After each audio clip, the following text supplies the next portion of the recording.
Pour Walou, ça veut dire quoi pour Walou? Ça veut dire pour rien. Pour rien, ça veut dire pour rien. Ça veut dire pour rien. Bon, parce que pour Walou, Oui, c'est oui, toi qui es créateur de ce tube-là, qu'on entend tourner un petit peu partout. Si vous avez vu dans les stories Snapchat, Mélanie Dedigama, Marvin de Secret Story qui est dans Les Princes de l'Amour, Benjamin des Princes de l'Amour ou encore Virgile Pignon des Marseillais, en train de danser et de s'enjailler sur Pour Walou, eh bien c'est lui, c'est Screech. Bonjour Screech, ça va? C'est moi. Bonjour Sam, ça va quoi? C'est toi qui es responsable de cette déferlante sur les réseaux sociaux. C'est moi le coupable, ouais. Eh ouais, c'est toi le coupable. Ne t'inquiète pas, je vais te passer au grill, mais ça se passe juste après ça.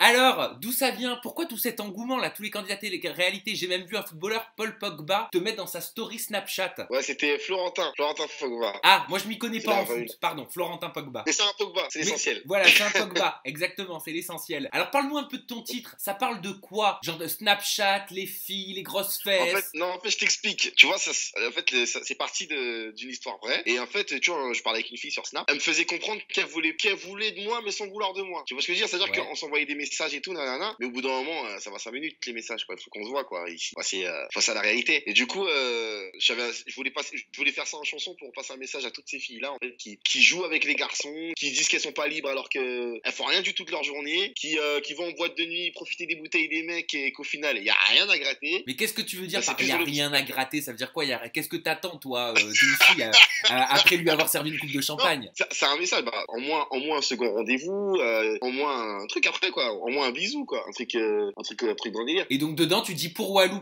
parce qu'en fait elles parlent et elles font jamais rien. Ouais, elles font jamais rien. C'est un message pour les filles, c'est des bombes atomiques, mais au final, elles sont juste belles, elles font rien de spécial, quoi, tu vois, elles font juste les belles, quoi. C'est un gros carton en attendant sur les réseaux sociaux et sur YouTube notamment parce que t'as fait 8 millions de vues juste avec le sonore, 4 millions de vues avec le clip, donc on arrive à un total de 12 millions, donc t'exploses littéralement tout, et t'as fait je crois 1 million avec le clip en à peine 24 heures. Est-ce que tu t'attendais à ce succès? Pas du tout. Franchement, non. Parce que t'as vu, c'est pas ma première chanson, en fait, mais je l'ai balancé comme les autres, en fait, mais il y a eu un engouement, en fait, autour de Snapchat, Musicalis, que j'avais mis un extrait avant, tu vois, sur mes réseaux. Et, tu vois, en plus, j'étais suivi sans plus, quoi, tu vois, j'étais suivi sans plus. Et en fait, avec, je sais pas, avec l'engouement de l'extrait, ça a créé un énorme buzz. Et en fait, dès que j'ai sorti le son, ça a pris direct, quoi, ça. Et du coup, les clubs ont commencé à le jouer, les gens ils ont commencé à le snapper de partout. C'est vrai que c'est venu d'un coup, quoi. Tu nous fais un petit freestyle là, un petit live sur Pour Walou? Tu veux le refrain, le couplet, tu veux quel passage? Ah moi j'aime bien le début là, avec l'histoire de refrain. Snap, tout ça là. Vas-y,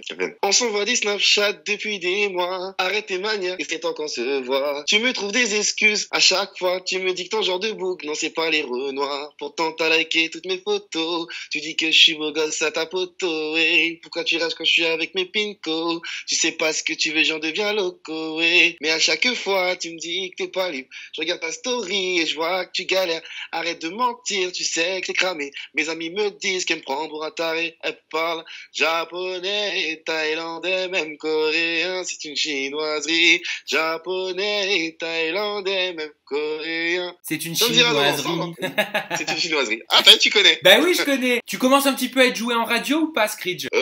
Oui, franchement, ça commence. T'as une radio nationale qui commence à me jouer, le Move, et j'ai les radios de province, et petit à petit, ça rentre. Et je comprends maintenant pourquoi on m'a dit que t'étais très bon en live, hein. Parce que là, tu nous l'as démontré. On m'a dit que t'étais une bête de scène. Que toi, t'étais anti-autotune, anti-vocodeur. Non, c'est pas que je suis anti-autotune. Tu vois, nous, les artistes, on fait des morceaux, des fois, on met un peu d'autotune pour embellir le truc, être dans la tendance, tu vois. Mais c'est vrai qu'en live, moi, je préfère montrer aux gens qu'il y a quand même une voix derrière tout ça, quoi. C'est pas juste du robot, quoi. Oui, mais pourtant, il y a énormément d'artistes aujourd'hui qui utilisent autotune, notamment dans le milieu du rap. T'en penses quoi, toi? Moi, j'encourage les artistes, en fait, à retourner à cette authenticité, à chanter sans autotune. C'est l'idéal, genre, pour un artiste. En moins, là, tu peux vraiment différencier les voix, les timbres et tout, nan. Alors qu'avec l'autotune, c'est vrai que les voix, elles se ressemblent un peu et ça dénaturalise un peu la chanson, tu vois. Ça fait quelques années maintenant que t'es dans l'industrie de la musique, hein. T'es loin d'être un petit nouveau, même si c'est quand même le titre Pour Walou. J'ai l'impression qu'il te popularise, qu'il te généralise quand même. Quelles sont tes influences? Quelles sont les chanteurs que t'écoutais, toi? Moi, quand j'écoutais, moi, j'écoute un peu de tout. Toi, moi, je m'identifie pas à tel ou tel artiste. Moi, je suis vraiment, vraiment éclectique. Tu vois, j'écoute vraiment tout.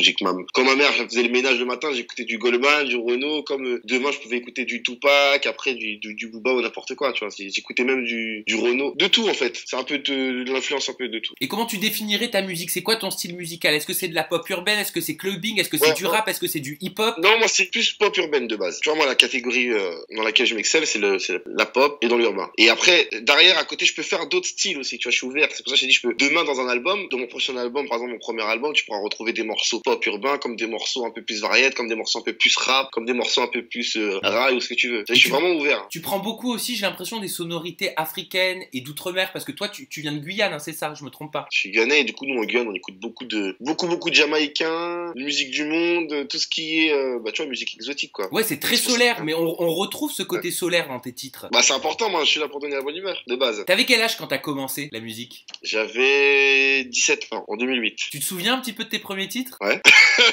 Si tu fouilles bien, si t'es vraiment un bon détective, tu peux trouver des trucs. Parce que j'avais un autre nom de scène avant, mais j'évite de le dire parce que c'est vraiment. Pourquoi? Bah vas-y, partage-le nous, hein, on est là pour papoter. Hein. Quand on fera une deuxième interview, si jamais on se revoit, bah je te donnerai. Non mais c'est vrai que souvent quand on commence, toi t'as commencé à 17 ans, c'était jeune, on n'assume pas forcément tout ce qu'on a fait dans le passé. C'est vrai. Mais t'as vu, moi je faisais du foot avant, je travaillais, donc entre temps je faisais ça pour rigoler, quoi. J'étais pas vraiment à fond dedans, donc c'était pas les mêmes objectifs. T'as collaboré aussi avec des artistes comme Lafouine, Soprano, Sultan. Ouais, j'ai collaboré avec des artistes plus ou moins connus, tu vois, mais j'ai toujours gardé ce côté, tu vois, je prenais toujours conseil chez d'autres artistes, et aujourd'hui, en fait, grâce à l'expérience, je peux faire mes trucs tout seul, quoi, et proposer ma musique aux gens. Tu projettes un petit peu de faire des duos? Oui, pour l'instant, j'ai pas vraiment de duo en tête, mais oui, ça pourrait venir. Ouais, avec qui? Ton duo rêvé, tiens. Ton featuring de rêve. Là, je te donne une baguette magique, enfin un stylo pour le coup, et tu peux choisir l'artiste avec qui tu fais un duo. Ça me dira. Mais je chante pas, moi. Non. Quoique, il y a un titre, hein. Apparemment, tu t'es inspiré de moi pour un titre qui s'appelle Samzira. Samira. Là, c'est le prochain son, il s'appelle Samira. Ouais. Et c'est le deuxième son après Walou. Tu vois, donc, ouais, c'est vrai que la sonorité s'appelle Samzira. Mais je te jure, quand la musique elle sort, je te ferai une version. Ah, mais carrément, tu me la customises. Ouais, tu pourras la mettre en jingle de temps en temps dans ton truc. Carrément. Il y a Monica aussi qui a très bien marché. Ouais, Monica. Donc, c'était aussi une histoire vraie Sûrement, elle avait tourné, elle a fait sa route, mais pas comme Walou, mais elle avait fait son petit bout de chemin. Un fun radio, c'était rentré en radio. Et Monica, elle te poursuit, parce que dans ton clip pour Walou, quand tu prends ton portable, on voit que tu échanges des textos avec une Monica, justement. Toi, tu fais vraiment attention à tous les détails.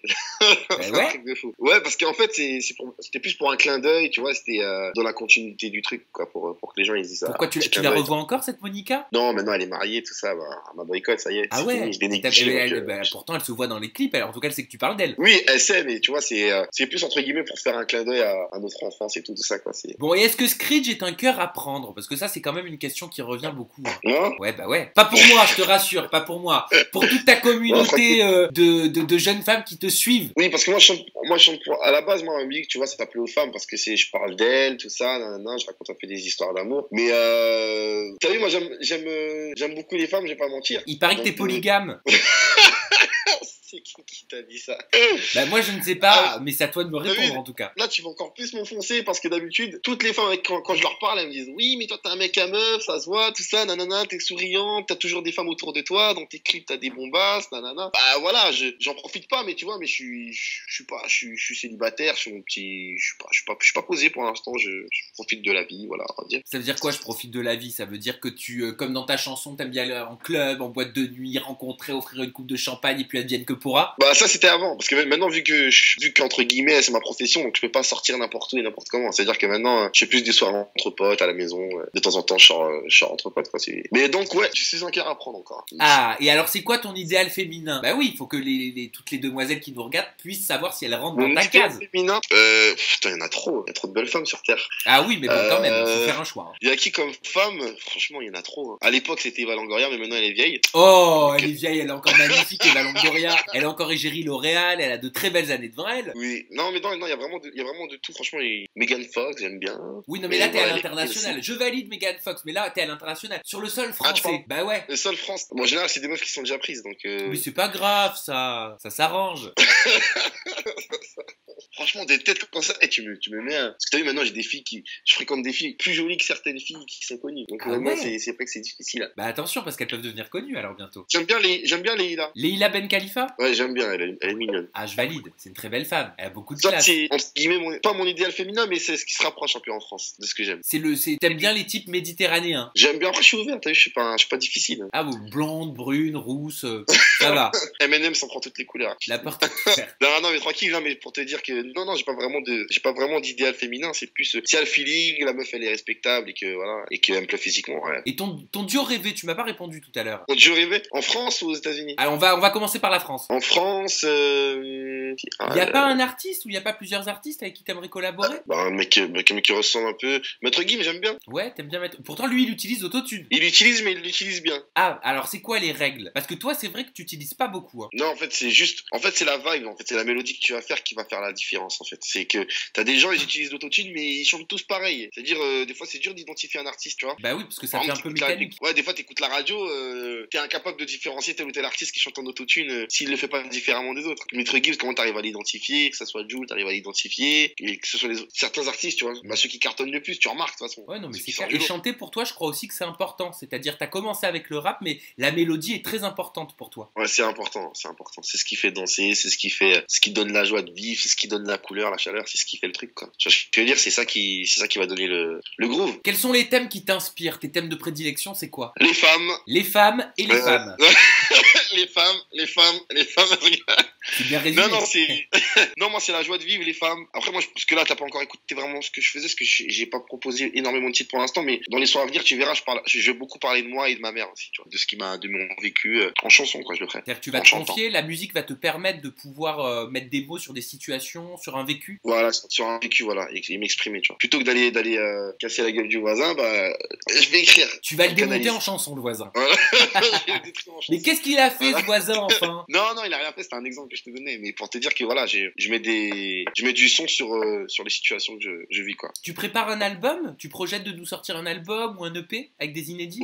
Oui, je pense courant 2018, je prépare un projet là, donc en attendant, je fais des petits singles, tu vois, je me fais connaître encore de plus en plus, comme ça après les gens ils vont me découvrir, parce que c'est plus intéressant de proposer un album à, je sais pas moi, à 200 000 Français que 10 000 Français. Oui, bien sûr, mais... Moi, j'aurais un peu... Et puis c'est pas évident aussi, la conjoncture, la musique, c'est pas évident à notre époque. Hein. Ouais, c'est vrai que c'est pas évident, c'est dur, ouais, non. C'est Faut comme se pour battre. toi, hein, c'est... Faut se battre en permanence. Ouais, faut se battre, même pour toi. T'as vu, quand t'es journaliste, machin, faut sortir du lot, faut proposer toujours des trucs différents. Ah bah toujours, exactement, faut rester faut au tout top. le temps se renouveler, faut tout le temps trouver des nouvelles idées, et ça c'est pas évident, hein, parce que c'est pas un métier facile que Bah, tu pour fais. l'instant, c'est dur. Mais tu le fais bien aussi, donc tu me comprends. Oui, je te comprends, mais là je parle de toi. Ouais, non, franchement, ça va, je me débrouille pas très mal pour l'instant, donc voilà, par contre, en même temps, moi, je fais ça naturellement, et ce qui arrive, arrive. Hein. Tu te mets pas la pression. C'est quoi ton profil d'artiste? T'es plutôt angoissé, stressé? Non, moi, franchement, je suis sur un artiste, justement, trop sociable des fois, parce que je suis quelqu'un, tu vois, à la cool, tu vois. Même des fois, je suis assez proche de mes fans et tout. Des fois, on me dit, ouais, mais je trouve que t'es un peu trop proche de tes fans, tu devrais faire plus un peu la star. J'ai dit, mais non, moi, je suis quelqu'un de naturel, et voilà, moi, si c'est que de la musique, et on est là pour kiffer tous ensemble, c'est bien. Tant que je peux le faire, tant que j'ai les moyens de le faire, je le fais. Et t'as bien raison. Et en attendant, on peut te retrouver donc dans les clubs ou les discothèques proches de France et de Navarre. Bref, Screech, tu vas forcément passer près de chez nous. Et pour retrouver les dates, les lieux, tout est disponible sur tes réseaux sociaux. Ton Twitter, c'est @screedge_officiel. Ton Instagram, c'est screedge_officiel. Et enfin, ton Snapchat pour te découvrir au quotidien dans tes stories, c'est screedge95. C'est ça? Et voilà. J'ai tout tu bon? as très bien dit. Ouais, t'as tout bon. C'est validé? 10-10. Ouais. Bon, 10-10. c'est parfait. On finit en chanson. Tout à l'heure, tu nous as fait un couplet. Maintenant, je te demande un refrain. Allez, jukebox. Tu t'es fait retourner le cerveau par une autre. T'as préféré écouter les autres. Je crois que c'est moi. Samira. Tout ce qu'on t'a raconté, ce ne sont que des mots. Dis-moi, tu veux mon cœur ou mes love. Ça me dira. Et merci, hein. J'adore. Thanks. C'est un tube en puissance. Petit clin d'œil, mon pote. Bon, bah, merci, Ok, on est ensemble. Screech. En tout cas, Merci pour ta merci, bonne humeur. Merci pour tes petites confidences. J'espère qu'on aura appris à Merci à toi. mieux te connaître. De toute façon, c'est que le début parce qu'on va forcément entendre parler de toi de plus en plus. Déjà que tu es sur toutes les stories. Bientôt, c'est la télévision, toutes les radios. En tout cas, c'est tout le malheur que je te souhaite. Gros bisous à la maison. Merci de nous avoir regardés. On reste ensemble tout l'été avec en toute intimité. Et moi, je me prends pour Philippe Risoli et je vais m'entraîner un petit peu. Gros bisous. Bye bye. Tu déchires, merci.